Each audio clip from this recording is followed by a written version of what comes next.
Mark's Gospel, his book about Jesus, there's a big section in the middle where he starts talking about some heavy things. He's talking about eternal punishment. He's talking about how it's really important that we don't sin, how it's really important that we don't cause other people to sin. Jesus even goes to the extreme of saying that if there's a part of your body that's causing you to sin, that's leading you towards sin, you should like probably consider cutting it off.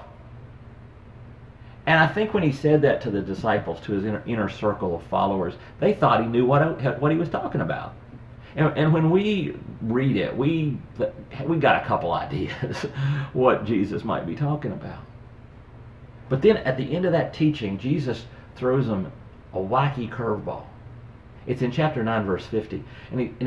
Jesus says, salt is good, but if it loses its saltiness, how can you make it salty again? And so they're all thinking just like we're thinking, oh yeah, that means that if we're messing up with sin, it'll make it so we can't impact our world. We can't be salt and light in our world. And then he throws the curveball.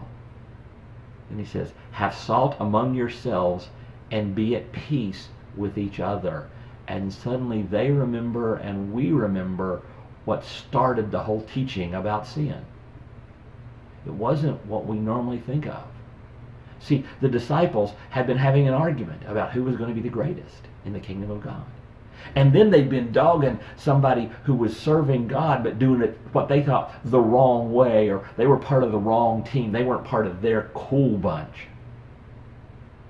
And the sin Jesus was talking about that was so big you should cut off body parts was pride and divisiveness.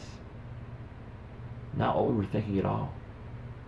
But Jesus is telling us very clearly that sin and divisiveness are huge, huge problems that he does consider very serious issues, things we should probably look at our lives and root out the pride that so easily entangles itself in us, the divisiveness that is so natural.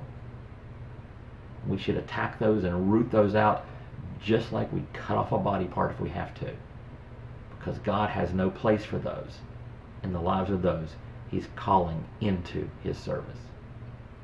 And that's today's Jumpstart.